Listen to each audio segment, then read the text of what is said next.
What's up everyone, John from ARTV. It's time for a review of the third full-length studio album by Canadian singer-songwriter Carly Rae Jepsen. This one is titled E.MO.TION, and it's finally out worldwide. It released in Japan in like June, I think the middle of June, and then like 2 months later we get the record. How exactly is that fair? Okay, show of hands, who else remembers 2012? You remember the summer where Call Me Maybe, the hit song by this singer, was just inescapable? It was everywhere you turned. You didn't even want to hear it. You couldn't even utter the name Carly Rae Jepsen without grabbing the person who said it, shaking them violently, and saying, "Shut the fuck up." Even with the success that song saw, her album Kiss really failed to tear up the charts like a lot of people thought it would. She didn't get another hit off of this record. I mean, Tonight I'm Getting Over You, that awful EDM landing song, only peaked at number 90 on the Billboard Hot 100. Can we just forget that song happened? Like, pretty please? I was about as interested in this singer's career as one would be for getting their next colonoscopy. I mean, it's not something that you're exactly anticipating. In fact, you're kind of like, I kind of hope that she stays, you know, out there somewhere where nothing can hurt me. And then the lead single off of this thing, I Really Like You, dropped. Got a lot of famous people in that music video, but that didn't change the fact that I did not like this song. In fact, I really did not like this song. But then I heard the album. Holy moly, Miss Jepsen, you've quite possibly delivered the underdog pop album of 2015. If you're down with infectious 80s leaning synth pop jams with a focus on bass grooves, tight vocal melodies, and these catchy vibes, then you're gonna love the hell out of E.MO.TION. Exactly what can I really complain about here? I mean, there's a few songs that kind of stick out like a sore thumb. Maybe the overabundance of relationship-centric songs, they do get a bit irritating from time to time, but even the cheesy I Really Like You works in the confines of this record. Getting it out of the way now, there are a couple of subpar tunes that I'm just not really clicking with. The first of those being Gimmie Love. It works with this really repetitive chorus, a minimalistic synth line, and then it's fused together with these pitch-shifted vocals that sound like they would have found their home on Purity Ring's debut record, or maybe one of their early EPs or something like that. I mean, maybe they wanted to pay homage to the fellow Canadian duo, but at the same time, it just doesn't work, and I'm going to continue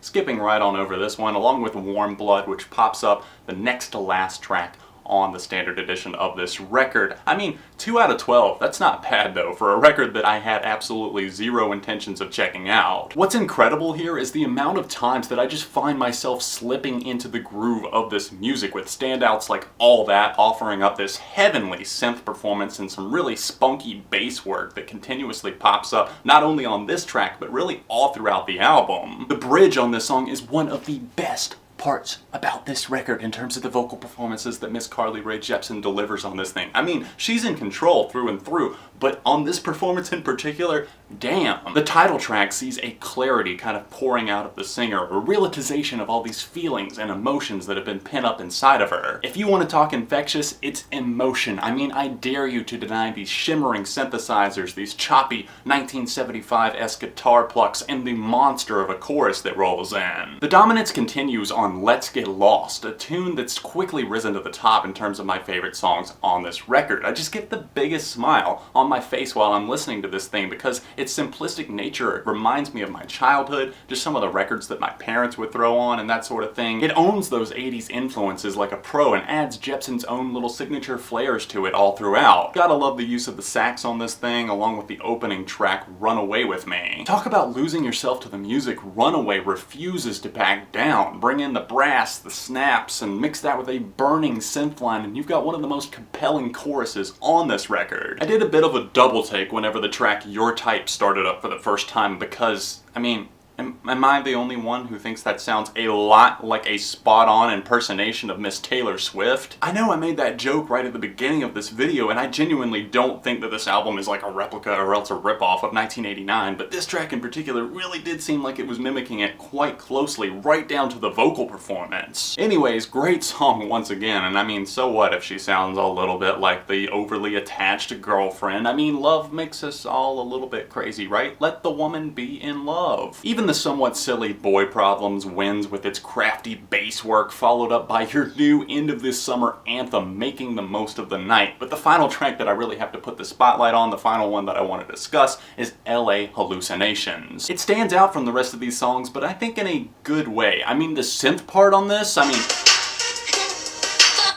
am I in the club in like 2002? It's not a bad thing. I'm just really surprised at how well Jepsen pulls off this cockier vibe. For the overwhelming amount of producers that worked on this thing, it's a surprisingly focused album that takes victory after victory, poised to be the pop record of 2015, just like Taylor Swift's 1989 was last year. The sad part about it, this record won't even see a fourth of the success that 1989 did, but hey, you be one of the cool kids. You go check it out. Link in the description down below. Me personally, I'm feeling a strong 4 out of 5 for E.MO.TION by Carly Rae Jepsen. So if you've heard the latest from Carly Rae Jepsen, let me know your thoughts on it in the comment section down below. Don't forget to smash that like button while you're at it. Maybe subscribe to the channel, because friends don't let friends go unsubscribed. You can click right here to go to my second channel, or directly below me right here to see the last review that I did. If there are other albums you'd like to see me talk about, sound off in the comment section down below. And other than that, you can find more information about the record in the description, along with all of my social media links. And I'll see you very soon, right here on ARTV.